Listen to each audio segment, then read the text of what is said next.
Ciné-Guinguette, Ciné-Guinguette.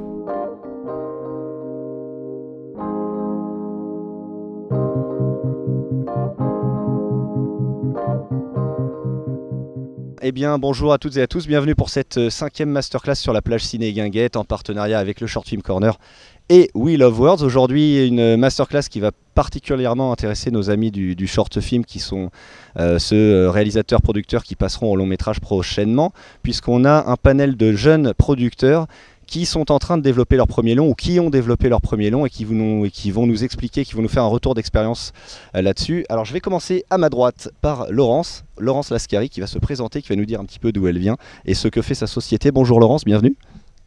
Bonjour Olivier, donc je suis productrice, je dirige une société qui s'appelle De l'autre côté du périph'. On est basé, comme son nom l'indique, en dehors de la capitale, mais juste à côté, à Saint-Denis, et à la Cité du Cinéma, et on produit essentiellement des documentaires, des courts-métrages, et on a 2 longs-métrages en développement. Parfait. Et à côté de ça, je préside aussi la Fédération des jeunes producteurs indépendants qui organise tous les ans un marché de programmes le 3 juin à Aubervilliers et qui s'adresse aux jeunes producteurs indépendants. Bonjour Olivier, je m'appelle Boris Menza, je suis également producteur, je dirige la société Full Dawa Production, nous sommes 3 producteurs. On a créé cette société il y a 7 ans maintenant et on développe principalement du court-métrage, du long-métrage, donc on ne fait pas de documentaire. Et on a coproduit un premier long-métrage en 2009 et un second en 2013. Et c'est de cette expérience, je pense qu'on va parler aujourd'hui. Merci. Alors bonjour, Emmanuel Riz, Tigris Company, une société que j'ai créée il y a 2 ans. Je fais la production long-métrage, fiction et documentaire. Et avant, j'étais associé dans une société de production qui s'appelait Tarantula France. On faisait surtout de la coproduction internationale. On a coproduit 2 longs métrages, un qui était primé à Locarno et un qui était primé à Cannes il y a déjà quelques années. Voilà. Quel talent. Merci beaucoup à tous les 3. Alors, je vais vous demander un petit peu déjà de nous raconter la jeunesse de vos sociétés, l'objectif que vous vous êtes fixé, et puis on rentrera dans le vif du sujet. Vous pouvez d'ailleurs tout de suite le faire, enchaîner sur les projets que vous avez développés ou sur lesquels vous êtes en développement, et on parlera évidemment des pièges, des difficultés que vous avez rencontrées, et du coup des conseils que vous pourriez donner à celles et ceux qui nous écoutent. On va commencer à nouveau par Laurence. Pourquoi de l'autre côté du périph'? Quel était ton objectif au départ et comment tu comptes arriver justement à produire ces longs métrages qui sont en cours? Alors pourquoi Parce que... Non, Merci. non mais en fait j'ai envie depuis longtemps de produire. Après peut-être pourquoi à ce moment-là parce que le fait de voyager un peu, d'élargir mes horizons, je me suis dit je vais pas attendre d'avoir 10-15 ans d'expérience dans le métier, puisque de toute façon créer une boîte c'est un challenge, que tu le fasses maintenant ou 10 ans plus tard, et je me suis dit voilà, il faut se lancer, et je pouvais pas le faire si j'apportais pas quelque chose à l'industrie, si c'était pour faire la même chose que tout le monde sans y mettre un peu de mon ADN. Pour moi ça n'avait pas de sens, puisqu'il y a déjà énormément de producteurs, et c'est pour ça que j'ai eu envie aussi de mettre un certain nombre de valeurs dans la société, à savoir essayer de faire avancer un peu le cinéma, et puis raconter d'autres histoires, et en essayant d'inclure tout le monde, c'est-à-dire les gens qui sont issus de milieux plus populaires, de la diversité comme on dit, etc., au service de quelque chose d'universel. Voilà, donc on fait de tout, il n'y a pas de limite en termes d'histoire à raconter. L'important c'est l'originalité, et puis le fait d'avoir une représentation de la société qui correspond à à la réalité. Voilà. Alors je rebondis juste là-dessus. Aujourd'hui tu as un long métrage en développement, 2. Est-ce que tu peux nous en dire un petit peu plus, et on reviendra sur les difficultés éventuelles, etc. Mais nous présenter, nous teaser un peu sur ces projets. D'accord. Donc en ce moment, je développe 2 longs métrages. Le premier, c'est l'adaptation d'un récit autobiographique qui s'appelle Un tocard sur le toit du monde. Donc c'est l'histoire de Nadir Dandoun qui est parti gravir l'Everest alors qu'il n'avait aucune expérience. et en bidonnant son CV, en disant qu'il avait fait le Mont Blanc, l'Annapurna, donc c'est comme ça qu'il s'est incrusté dans une expédition. Sauf qu'il était nul et ça s'est vu assez rapidement. Donc le film raconte en fait comment il arrive à dépasser sa condition de tocard pour arriver au sommet. Et l'autre long métrage, donc c'est un film qui s'appelle Sound System, c'est une comédie musicale sur fond de reggae music. Et le tocard, en fait, l'adaptation a été faite par Nadir Dandoun et puis par un autre, un autre auteur, voilà, qui s'appelle exactement, ouais, qui s'appelle Olivier Ducré, donc voilà. Et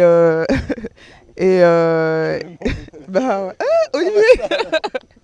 Et Sound System, donc c'est deux jeunes auteurs aussi qui ont réalisé un court-métrage qui s'appelle Crescendo, qui a pas mal tourné en festival. Et ils sont venus me voir avec un court-métrage. Et comme je trouvais le pitch vraiment sympa et il y avait matière à faire un long, donc je leur ai demandé de travailler et d'adapter leur histoire pour en faire un long. En étant accompagné en fait par un consultant et par une équipe pour le développement. Alors moi, la question c'était par rapport à pourquoi j'ai voulu monter Full Dawa Production.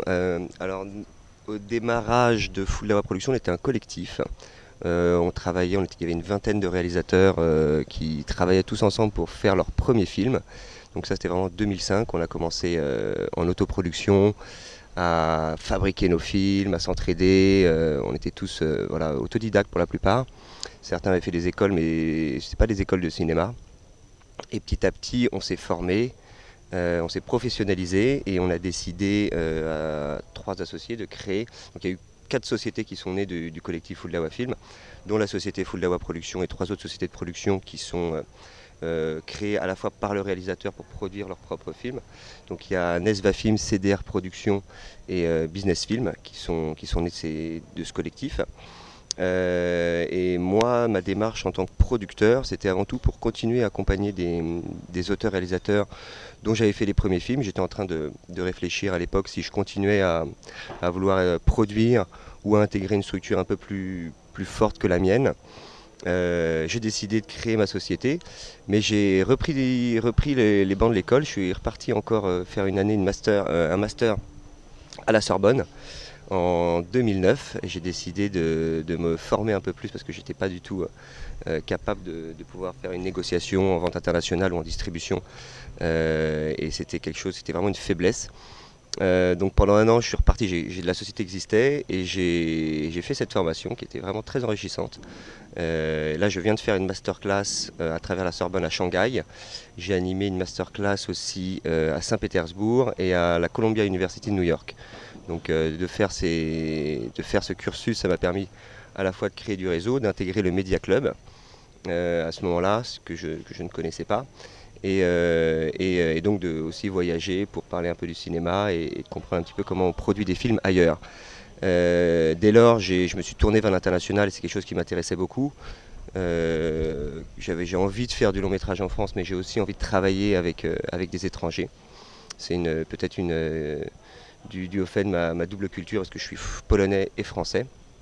Donc j'ai tout de suite fait un film en Pologne, un premier temps, d'un troisième film d'un réalisateur qui s'appelle Janusz Jakimowski.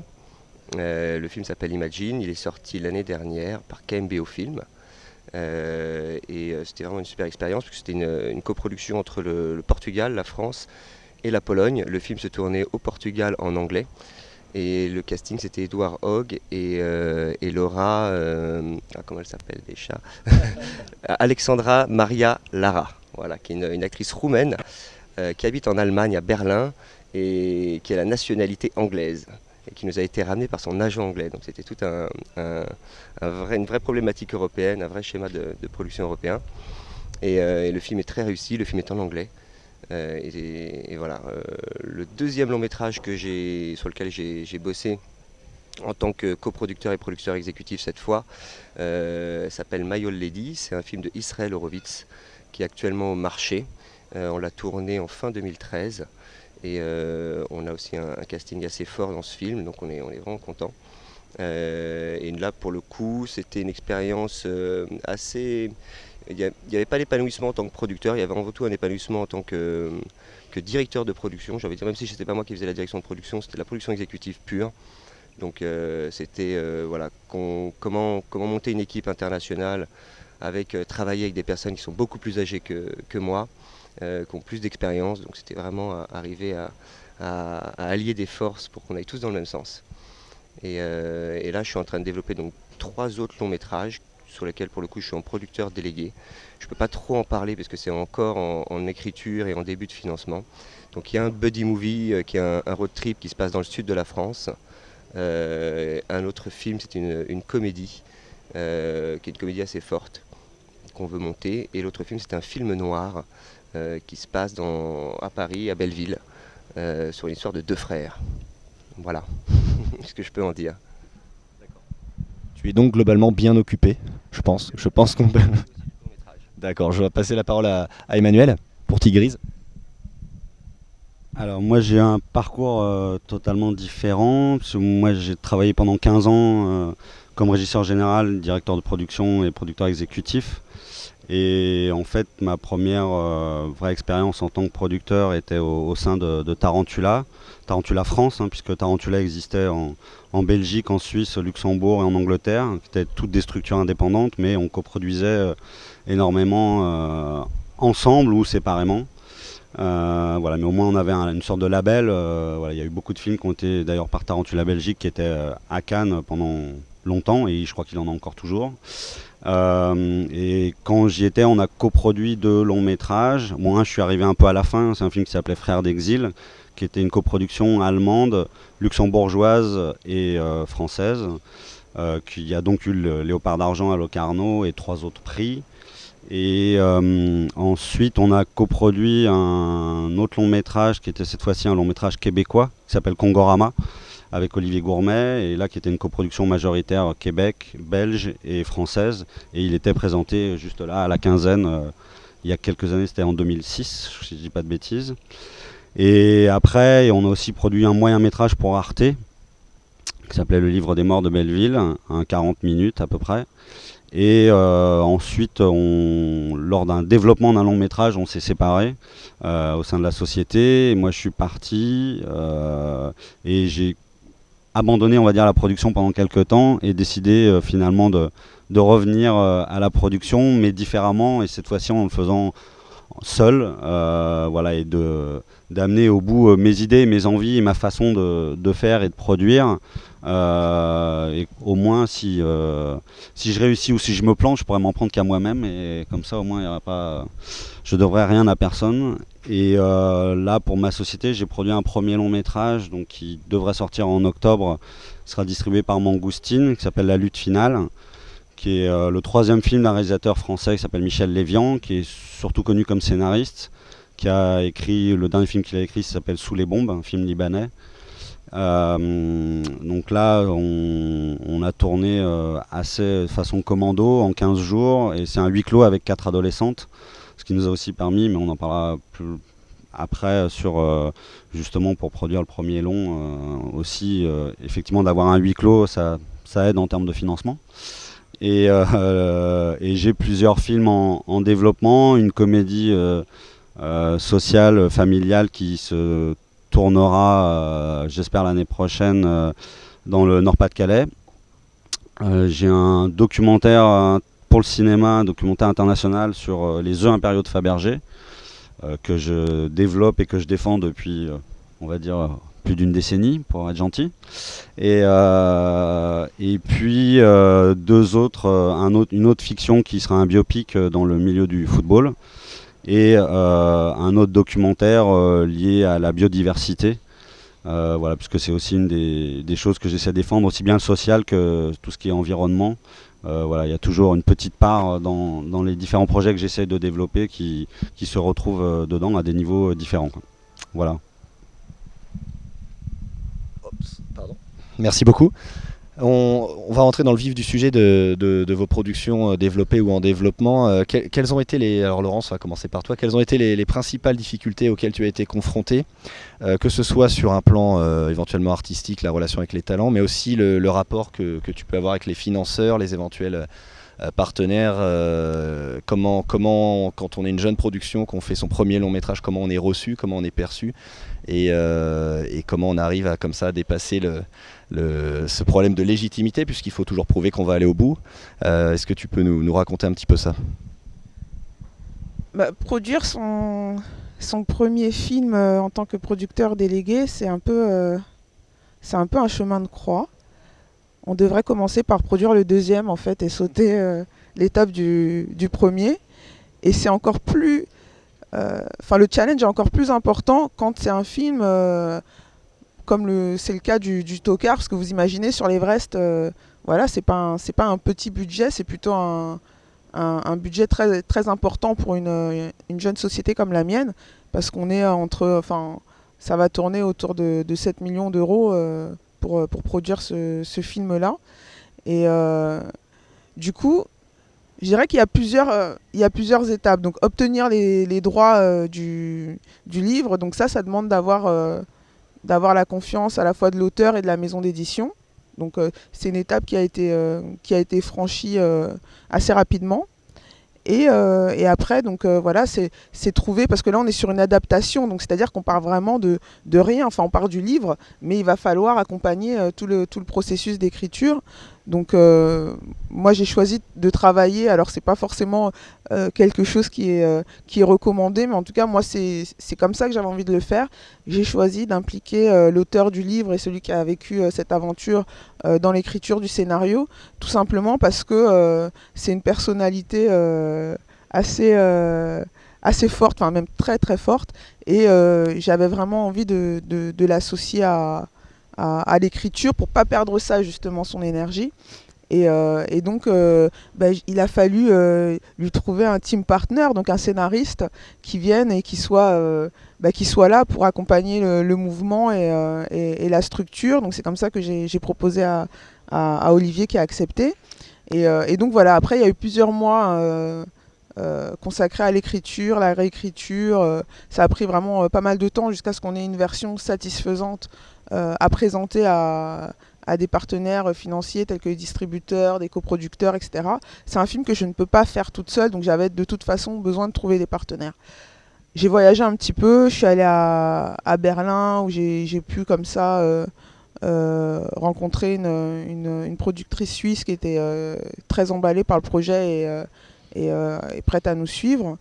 Je suis allée également au forum de coproduction à Namur. En fait, il faut multiplier les opportunités de rencontrer des partenaires. Donc le forum de coproduction à Namur, donc on est parti avec Olivier, et c'était intéressant à double titre. Déjà pour faire avancer le scénario, on a pu avoir des retours critiques de distributeurs, de producteurs, de scénaristes, et c'était hyper intéressant. Et puis aussi en termes de développement financier, c'est comme ça que j'ai trouvé un coproducteur belge qui est parti avec nous et qui s'est engagé sur une partie du financement.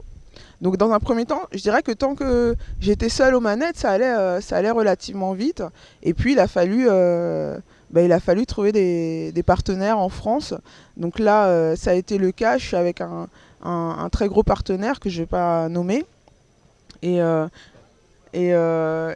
là, du coup, on n'a plus vraiment les manettes. Enfin, les décisions se font de manière collégiale, mais quand on a un colosse et un petit poids plume à côté, forcément, j'ai envie d'être d'accord avec lui. Non, je plaisante.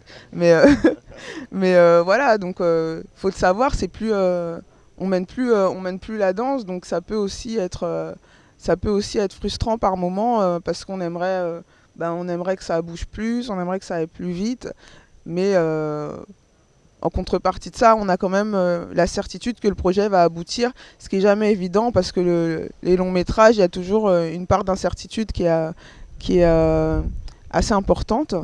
Et puis pour l'autre long métrage, là on est sur une vraie économie de premier film, puisque Manu, tu parlais de ton huis clos.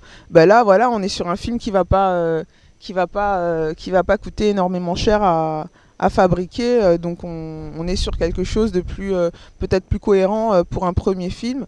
Mais moi je trouve que avec le Tokar sur le toit du monde, il y a une mise en abîme qui est assez intéressante parce que voilà, moi c'est mon Everest à moi et je pense que c'est aussi pour ça que l'auteur avait envie d'écrire cette histoire avec des ACP parce que c'est une société dans laquelle il pouvait se retrouver. Et donc voilà, j'ai répondu à la question.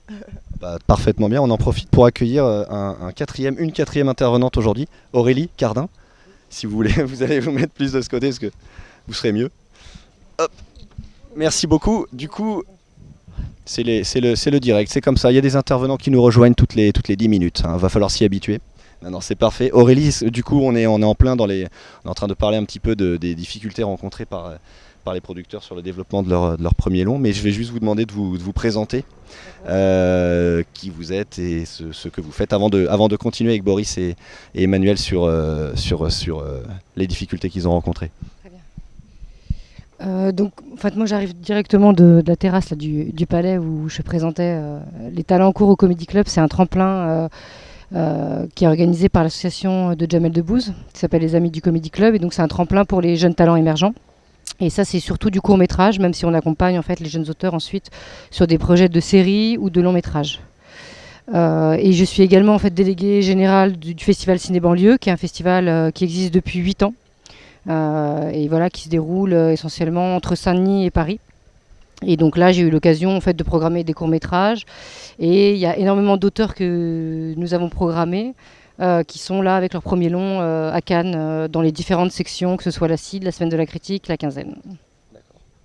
D'accord, bah génial. Donc vous nous raconterez un petit peu comment ils vivent cette expérience, leur premier pas dans le long. Oui, j'imagine. Surtout qu'il fait beau, c'est plutôt sympa. On continue juste donc sur les retours d'expérience de développement et de films produits ou en cours. Et Boris, par contre, en parlant bien fort. Ok. Dans les projets que j'ai présentés tout à l'heure, il y a un film que je développe depuis 2 ans dont je n'ai pas parlé, parce que je suis en train de l'abandonner. Donc c'est une des grandes difficultés aussi en tant que producteur, c'est de savoir... Vous m'entendez ou pas? Ouais.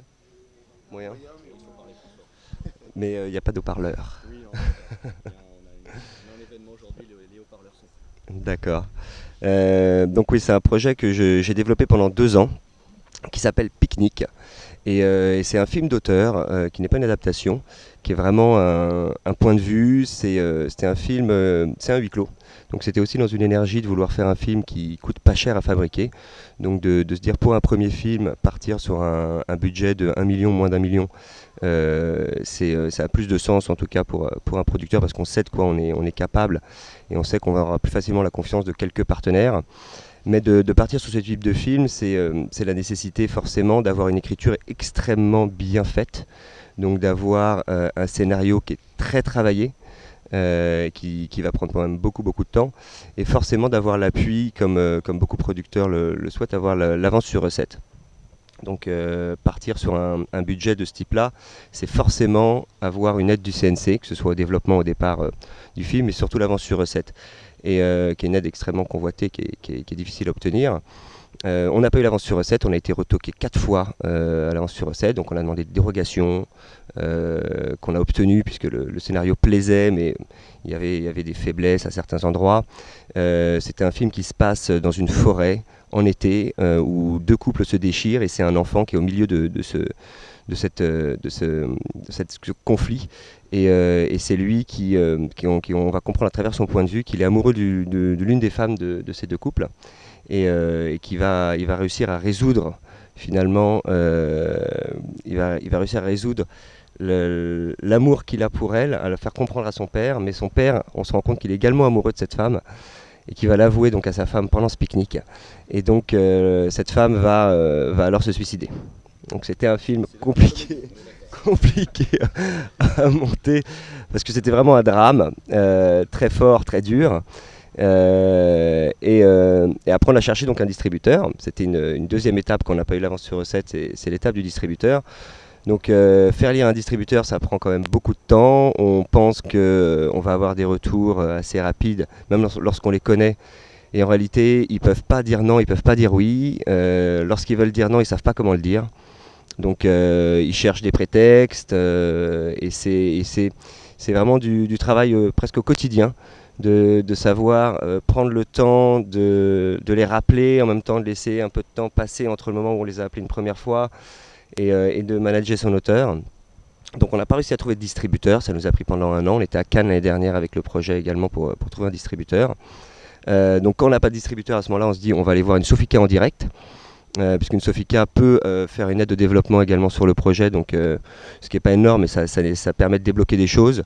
Donc on est allé voir une Sofika. En parallèle, on a commencé à faire du repérage. Comme c'est un film qui se tourne dans le sud de la France, on est parti en repérage pendant 1 semaine. On a échappé à la mort d'ailleurs, puisque c'était l'année dernière, il y a eu une inondation en Midi-Pyrénées. Je ne sais pas si vous vous rappelez, à côté de Lourdes. Et ben moi j'étais là à ce moment-là pour faire du repérage. Et quand je dis on a échappé à la mort, c'est parce que l'après-midi où il y a eu cette inondation, on était sur la route et on était à ce moment-là en train de partir de Lourdes. Et ça s'est joué à 1/2 heure, 3/4 d'heure près. Donc voilà, mais on a quand même pu faire pas mal de... Donc c'est dangereux de faire du repérage en France, même à Lourdes. Surtout à Lourdes. Et donc ce repérage nous a permis de trouver les décors, de rassurer l'auteur qui a pu voir, puisque comme c'est un huis clos pour le coup en extérieur, c'était extrêmement difficile de s'imaginer le décor, fallait trouver le lieu absolument pour pouvoir réécrire une fois de plus le scénario.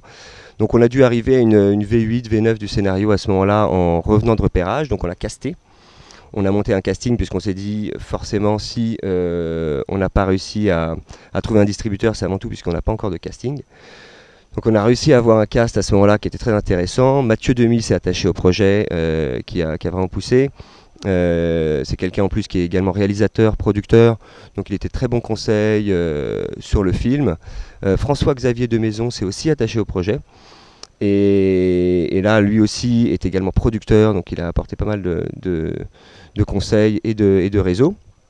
Mais ça n'a pas débouché, puisque on s'est retrouvé dans une position où on avait Mathieu Demy, qui est un comédien qui est identifié comme un comédien de film d'auteur, vraiment d'auteur, et François-Xavier de Maison, qui est identifié comme un comédien de film grand public, populaire. Et là, les distributeurs n'ont pas compris finalement pourquoi ces 2 comédiens étaient dans le même film. Donc nous on pensait bien faire, on pensait que ça allait permettre au film justement d'avoir plus de débouchés. Et on s'est retrouvé le cul entre 2 chaises. Et ça c'est un distributeur qui m'a dit ton film devient une comédie, en tout cas il est identifié comme tel alors que c'est un drame. Et en même temps c'est une comédie dramatique et c'est pas assez auteur, donc moi je ne saurais pas la distribuer dans le réseau de salles avec qui j'ai l'habitude de travailler. Donc j'ai dû m'adresser à une autre catégorie de distributeurs à ce moment-là, qui sont les distributeurs qui ont l'habitude de bosser sur des gros films, et eux pour le coup j'étais un tout petit film et je ne les intéressais pas. Donc on a réfléchi au casting, on s'est dit est-ce que finalement il faut recaster, et on est reparti encore en casting à ce moment-là. On n'a pas finalement changé de casting, au bout de 2-3 mois on s'est dit non on va rester tel quel, et on a insisté. Et là, on s'est dit, bon, on n'a pas de distributeur, on n'a pas de Sofika, on n'a pas l'avance sur recette, on va envoyer comme notre film en chaîne, avoir des retours en chaîne. Donc c'était un peu le dernier, dans le franchissement des étapes pour monter un film de long métrage. C'est un peu le parcours classique, en tout cas du respect de la chronologie des médias, dans ce sens-là, que ce soit en financement comme derrière pour la diffusion. C'est d'aller en chaîne au dernier moment lorsqu'on a déjà forcément du financement acquis, ce qu'on n'avait pas nous sur le film. On a eu, grâce au casting, un retour de Orange qui était très intéressé par le projet, mais qui avait besoin d'être rassuré par un distributeur et de savoir qui allait distribuer le film. Donc c'est un peu le serpent qui se mord la queue. On arrive à des chaînes qui nous disent oui, on est intéressé, on trouve ça très bien, mais il faut trouver ce distributeur. Donc on a continué à aller chercher ce distributeur. Ça a pris 6 mois, et depuis 6 mois, finalement, on n'a pas eu de non. Comme je disais au début, on n'a pas eu vraiment de oui. On a eu un oui à un moment qui nous a dit oui, on veut bien, mais sur certaines conditions. Et là, ça nécessitait de retravailler le scénario. Et là, on est arrivé dans un moment assez difficile pour l'auteur, c'est-à-dire qu'il devait changer presque le point de vue de son film. Il devait transformer le point de vue, puisqu'on est vraiment sur le point de vue de cet enfant dans le film. Et eux, ça leur plaisait pas tant que ça, et ils voulaient le minimiser dans l'impact du film et être plus sur les parents. Donc l'auteur a refusé. Il a dit clairement, moi ça ne m'intéresse pas de devoir changer le film de cette manière-là. C'est un film qui lui est personnel, donc il a refusé. Et c'est là qu'on a eu la décision de se dire, bon bah on va arrêter pour le moment. Donc on a mis le film en stand-by et on continue pour le coup à réfléchir avec lui peut-être à un nouveau film. C'est aussi une décision à prendre de pouvoir Après, il faut pouvoir l'assumer aussi, parce que 2 ans de développement, ça coûte de l'argent et du temps. Et là, on réfléchit avec lui à un autre projet. Donc de se dire, celui-ci, peut-être c'était pas le bon moment, ou on n'a pas réussi à bien le positionner et à bien présenter le projet. Et vaut mieux essayer de rebondir plutôt que d'insister pendant des années, finalement, de ne pas y arriver. Alors ça, c'est mon expérience de l'année dernière. Je continue sur les retours d'expérience. Alors sur un projet sur lequel je suis en développement, et pour moi c'est là où est la plus grande difficulté sur les premiers films, enfin d'ailleurs sur tous les films, et en France, c'est le financement du développement et le financement de l'écriture entre autres, et qui est très difficile puisqu'on a quand même déjà la chance d'avoir beaucoup d'aides, mais en fait elles ne sont pas, à mon avis, suffisantes pour pouvoir prendre le temps de travailler suffisamment les scénarios. Et quand on n'a pas de fonds propres suffisamment importants non plus au sein de la société, ou d'être épaulé par un financier derrière pour financer ça, c'est ce qui pour moi est le plus difficile. Donc là, sur un des longs métrages que je développe, moi j'ai fait un crédit au développement auprès de Kofi Loisirs, qui m'a avancé l'argent pour pouvoir payer les auteurs et mener à terme l'écriture du scénario. Parce que bon, après c'est aussi un choix en termes de production de décider de payer ses auteurs ou pas. Ce qui en France, voilà, ça peut être divisé sur ces décisions-là. Et pour moi, j'ai toujours fait en sorte, en tout cas, de rémunérer les gens qui travaillaient. Ce qui pour moi me paraît évident, même si je pourrais même trouver dans les films que j'ai pu faire d'autres expériences peut-être inverses.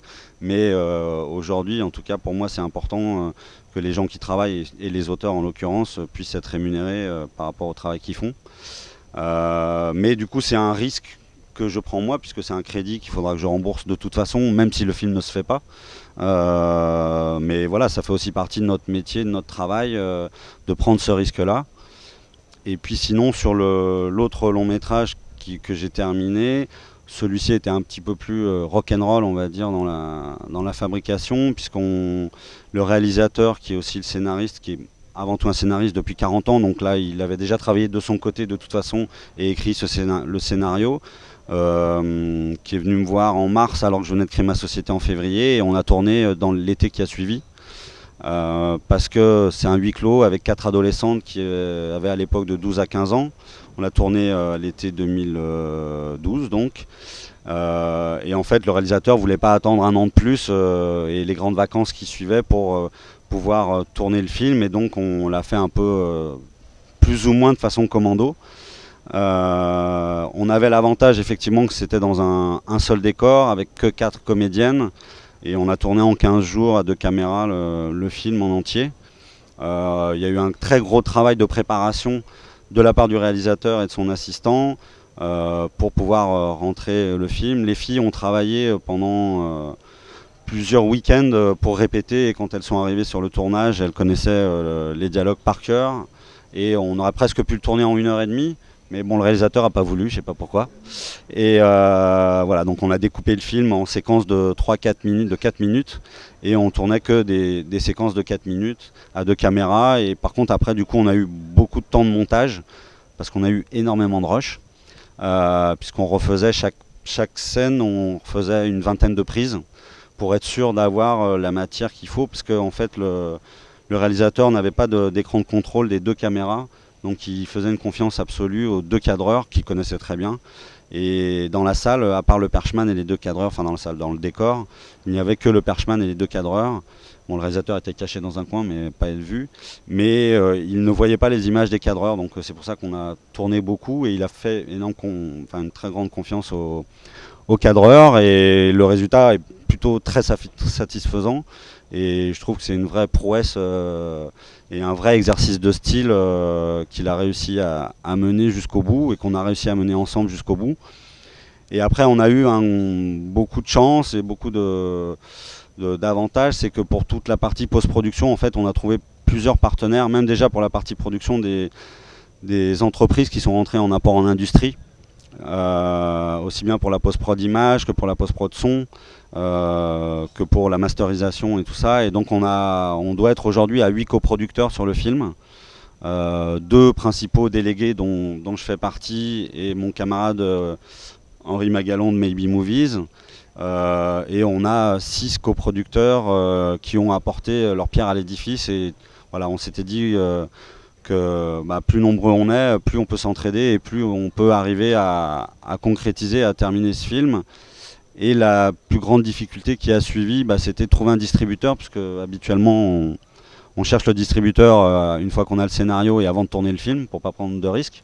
Bon, on a cumulé un peu les risques, mais on a réussi à trouver un distributeur qui adore le film et qui est très emballé par le projet, parce qu'en plus c'est un projet qui est un peu différent de ce qui se fait d'habitude, puisque c'est avec que 4 adolescentes sur un sujet un peu social et sur la délocalisation d'une usine qu'elles vont essayer de sauver en kidnappant la fille du patron.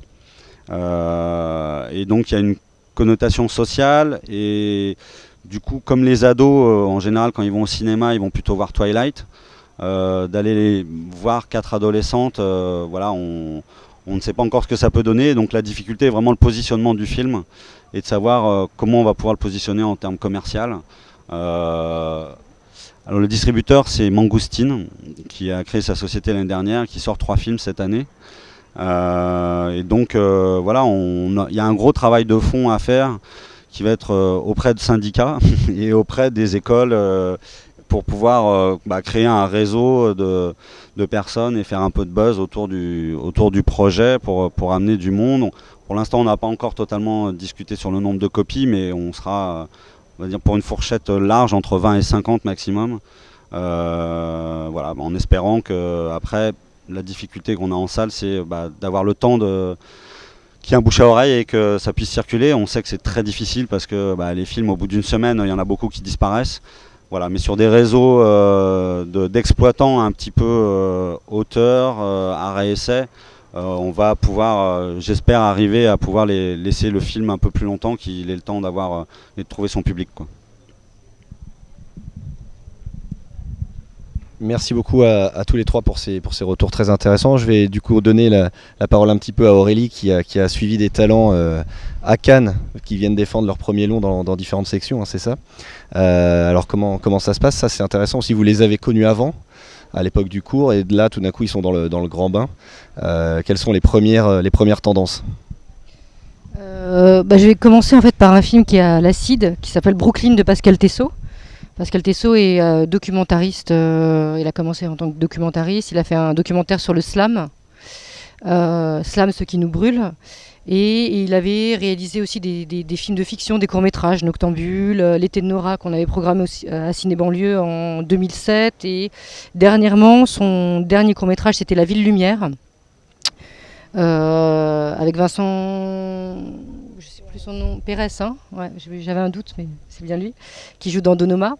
Et donc là, Pascal a toujours trouvé pour ses courts-métrages des productions. Donc la dernière, c'était la Luna Production. Et il avait un projet de long métrage du coup qu'il avait développé en résidence d'écriture, etc., qui n'a pas réussi à aboutir. Et il avait ce projet qui s'appelle Brooklyn, sur une jeune rappeuse qui arrive à Saint-Denis et qui va rencontrer un peu les gens de la ville et qui va un peu s'insérer dans la ville, et surtout qui va commencer à prendre son destin en main et à enregistrer son premier disque en fait. Et donc c'est toute la ville de Saint-Denis qu'il a filmé, etc. Et c'est un film qu'il a autoproduit parce que la boîte de production de court-métrage n'avait pas d'argent en fait pour développer le long. Donc il s'est dit s'il n'y a pas d'argent, je vais le faire moi-même. Et donc il l'a complètement autoproduit, il l'a tourné en l'été dernier. Et maintenant il a été sélectionné à l'Acide. Il fait partie des 10 films très en vue à l'Acide. Il a été projeté aux arcades il y a 2 jours. Et il est donc en recherche d'un diffuseur, etc. Mais le film a beaucoup marqué parce qu'il y a une énergie incroyable. Il a tourné ça en 5D, en 6 semaines, complètement autoproduit. Et puis là, il a mixé, machin. Et il y a encore 5 jours, il était dans le studio de mixage. Et le film est d'une beauté incroyable. Enfin, on n'arrive pas... C'est un peu dans la veine d'autoproduction, de la manière de produire de Rangaine de Rachid Jaïdani. et de Donoma de Gene Karanar. Sauf que là, c'est pas un film qui est fait à l'arrache. C'est-à-dire que vraiment, il y a une attention qui est portée à l'image, à la beauté de l'image, à la qualité technique, et aussi sur un système d'improvisation, un peu improvisation dirigée, etc. Donc, c'est des non professionnels. C'est tous pratiquement des jeunes de Saint-Denis. Il y a aussi une jeune Inaya qu'on voit à la fin, qui a une voix à la Laurine Hill et qui vient de Saint-Ouen. Et c'est que des pépites, quoi. Ça joue bien, c'est très sensuel, très bien filmé. Et voilà, c'est un petit bijou. Et voilà, Pascal, on le suit depuis le début du festival, en fait, depuis 2006. Donc c'est un bel aboutissement pour lui. Il y a une jeune auteure aussi qu'on suit au Talent en cours au Comedy Club, puisque je fais des tremplins pour les jeunes auteurs une fois par mois au Comedy Club. Et Myriam Garbi a gagné le prix France, prix Océan, donc France O. Et son film est projeté à la Quinzaine samedi. Voilà, un film qu'elle a tourné en Guadeloupe ou Martinique Guadeloupe. En Guadeloupe, hein. Ouais, en Guadeloupe. Et sinon, on a présenté plusieurs films, notamment de Thomas Caillet, Les Combattants. On avait présenté Paris-Shanghai. Voilà.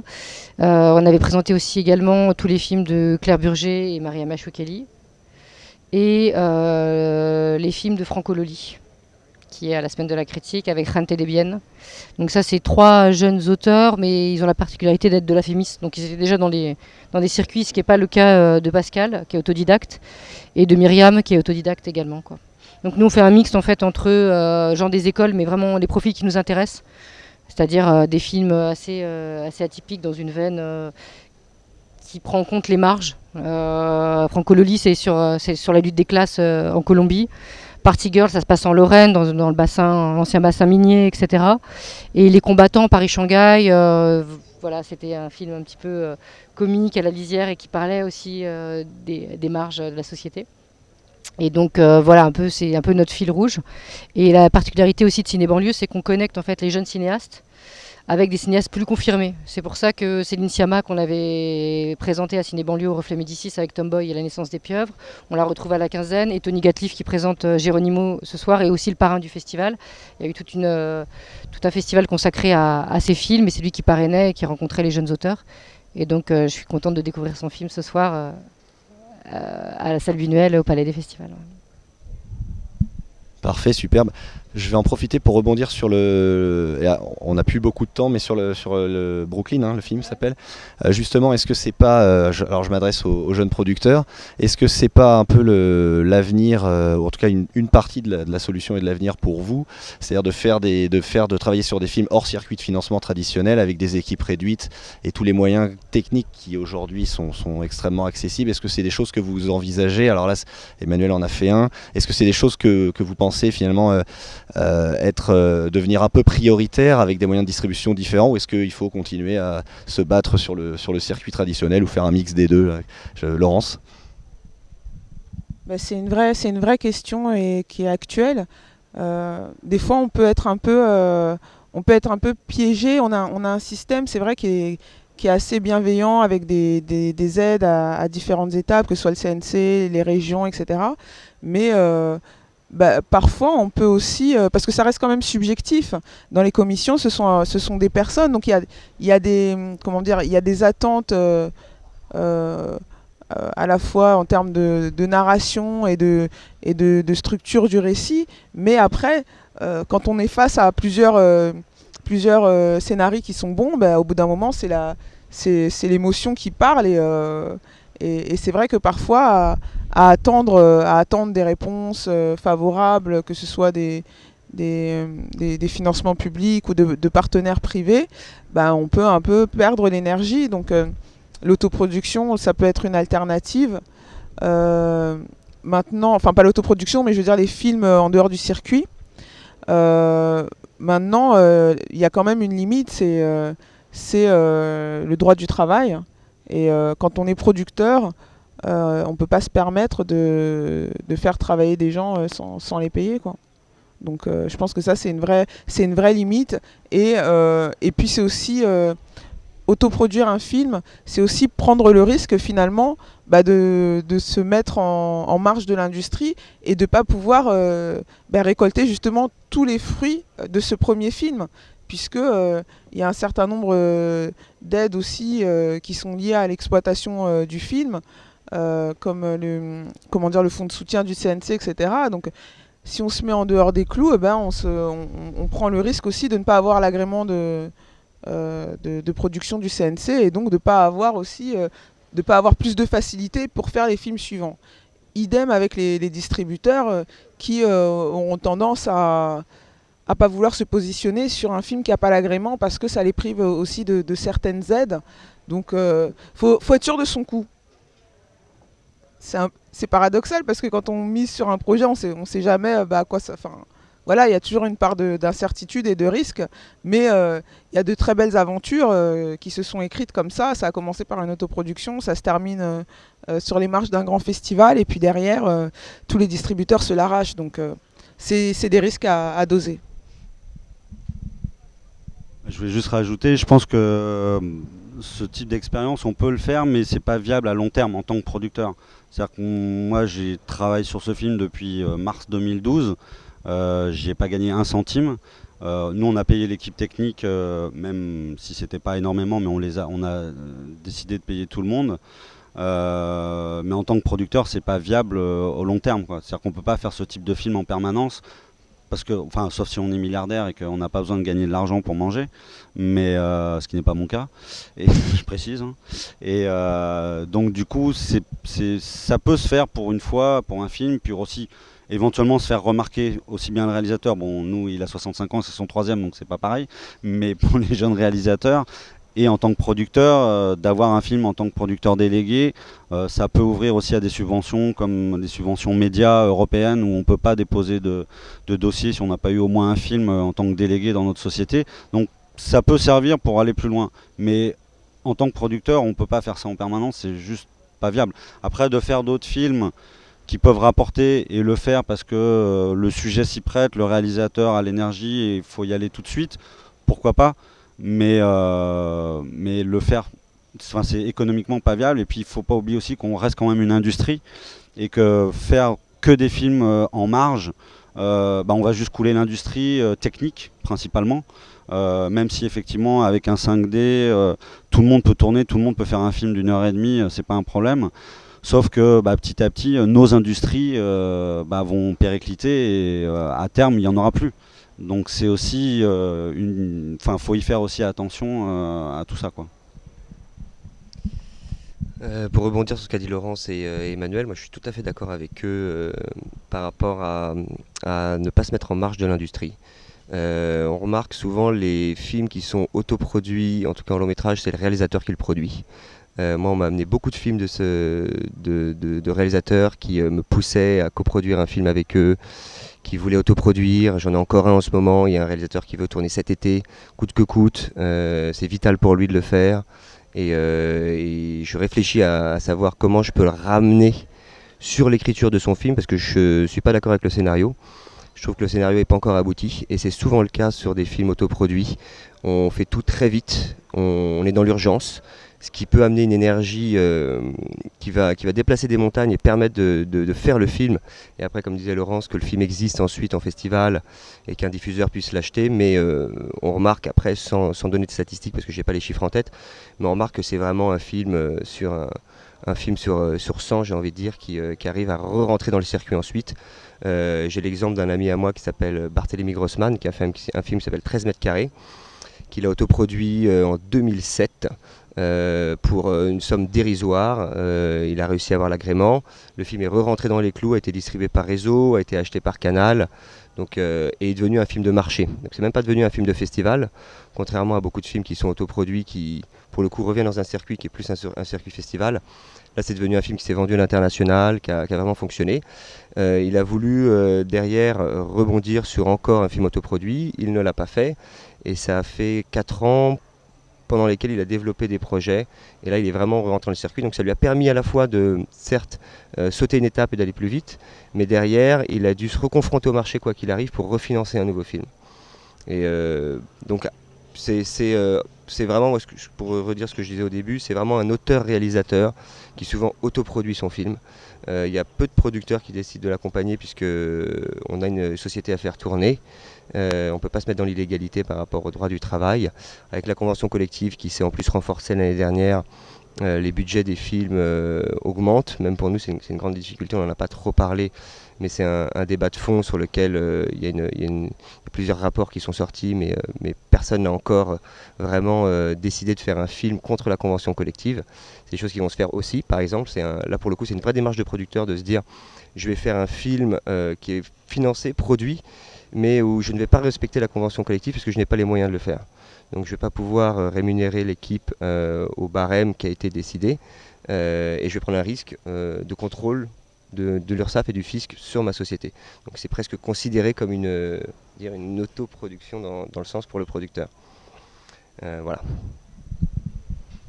Merci beaucoup, on va conclure. Je vais vous demander très rapidement, parce je n'ai aucune idée de l'heure qu'il est, mais je pense qu'on a dû passer un petit moment. C'est très intéressant. Je vais vous demander très rapidement de donner à notre audience, et notamment à tous les jeunes producteurs, jeunes réalisateurs. Donc il y a 2 entrées à ma question. Un petit conseil, c'est-à-dire déjà les réalisateurs qui viennent vers vous avec un projet, un conseil que vous leur donneriez avant de vous solliciter, et aux producteurs de cours qui souhaitent se lancer dans le long sur la base de vos expériences respectives. Et puis on conclura aussi avec Aurélie. Merci.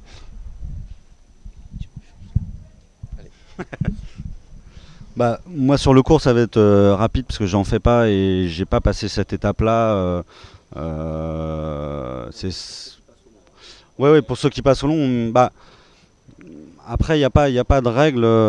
Il faut taper aux portes, il faut aller voir les gens. Ce qui est en France, c'est que beaucoup de réalisateurs sont leurs propres scénaristes et des fois, c'est pas forcément ce qui, moi, en tout cas pour moi, c'est pas forcément ce que je préfère. C'est-à-dire que en France, on a un peu trop l'habitude d'avoir que les réalisateurs écrivent leurs propres scénarios. Il y en a qui sont très doués, mais c'est pas tout le monde.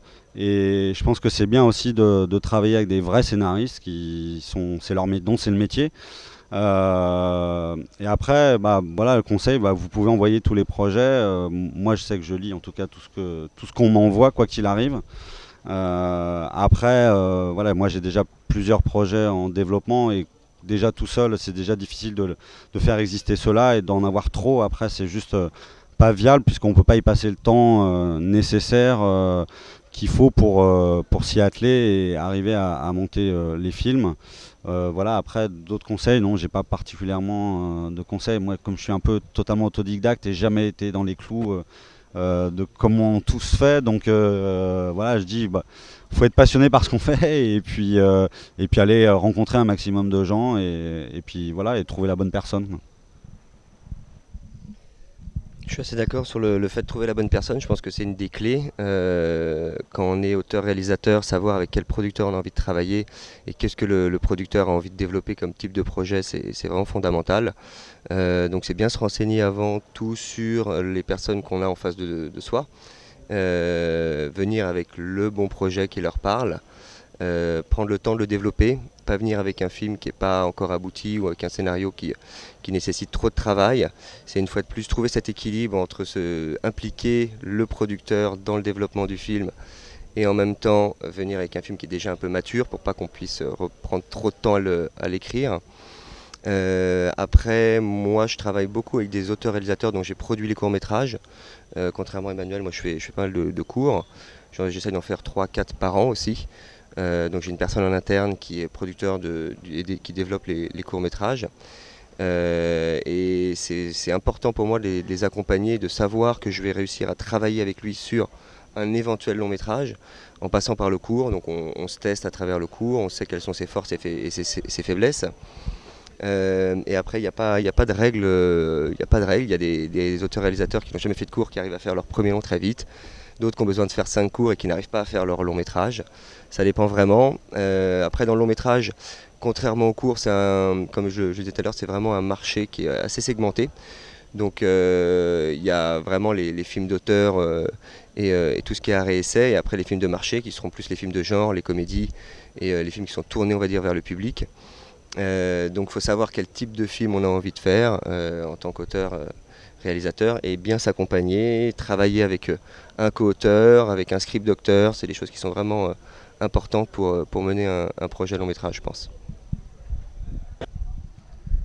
Alors, un conseil aux auteurs, c'est quand on veut se lancer dans son premier long métrage, c'est vraiment d'être patient et prêt à se remettre en question aussi, parce que il y aura forcément des allers-retours, des versions à réécrire, etc. Donc il faut être à l'écoute, en même temps s'affirmer et ne pas non plus aller dans une direction qui ne nous convient pas, mais en tout cas être à l'écoute, surtout sur les aspects plus techniques de dramaturgie, de structure, etc. Moi, je fais je fais appel à énormément de consultants, scénaristes, lecteurs, etc. Donc, faut être prêt à entendre les critiques. Ça paraît facile à dire comme ça, mais c'est pas toujours évident dans la pratique. Et puis pour les producteurs, comme disait Boris, oui, il faut pas se tromper. Faut pas se tromper quand on choisit les auteurs qu'on a envie d'accompagner, parce que c'est un process long. Ce conseil d'ailleurs, c'est un conseil qu'un producteur un peu plus confirmé m'a donné au tout début de ma société, et c'est vraiment quelque chose qui m'accompagne tout le temps en fait. Quand je suis face à un projet, quand j'hésite, oui voilà, j'essaie de voir qui j'ai en face de moi et est-ce que j'aurais envie de me battre pour défendre son projet, parce que c'est rarement simple en fait de produire que ce soit court, long ou autre. Ça prend du temps et faut que le projet doit nous donner envie et la personne aussi doit nous donner envie. Juste un tout petit conseil, parce que ça m'est déjà arrivé, comme aujourd'hui avec Internet, c'est assez facile d'envoyer les scénarios. Mais quand moi j'ai un scénario qui m'est envoyé, où je vois qu'en CCI, je vois pas le nombre de personnes qui t'ont envoyé, mais que on sent que le mail a été envoyé à 50 personnes différentes, déjà de prime abord ça me donne pas envie je le lis, mais ça me donne pas envie d'aller travailler avec la personne, parce que c'est juste envoyer quelque chose à la mer, une bouteille à la mer, et se dire peut-être qu'au milieu il y en aura peut-être un qui va dire oui quoi. Et ça déjà, voilà, c'est peut-être de l'ego, c'est peut-être tout ce qu'on veut, mais je trouve que de personnaliser un minimum, même si vous l'envoyez à 50, oui, il faut faire 50 mails, ça prend un peu de temps, mais de personnaliser un petit peu par rapport à la personne à qui vous l'envoyez, je trouve que c'est la moindre des choses à faire, quoi. Voilà un vrai conseil pratique. Aurélie, est-ce que vous, sur les retours d'expérience que vous avez à travers l'accompagnement des jeunes talents que vous faites depuis des années, est-ce que vous avez aussi des petits conseils à donner avant qu'on conclue cette masterclass ? Non, ce que je vous conseillerais, c'est que vous avez 3 producteurs, allez les voir, quoi, parce que les rencontres humaines, il n'y a rien de mieux. Sinon, je suis d'accord avec tout ce que vous avez dit, donc voilà, pas de souci. C'est formidable. Est-ce que très très rapidement, avant de finir, est-ce qu'il y a quelqu'un qui veut poser une petite question où on est bien, et ils ont été très clairs, je crois. Ils ont été formidables. Merci beaucoup. C'était la fin de cette 5e masterclass Ciné Guinguette We Love World Short Film Corner. À très bientôt et bon après-midi, notamment sur la plage Ciné Guinguette, bien sûr. Merci, au revoir.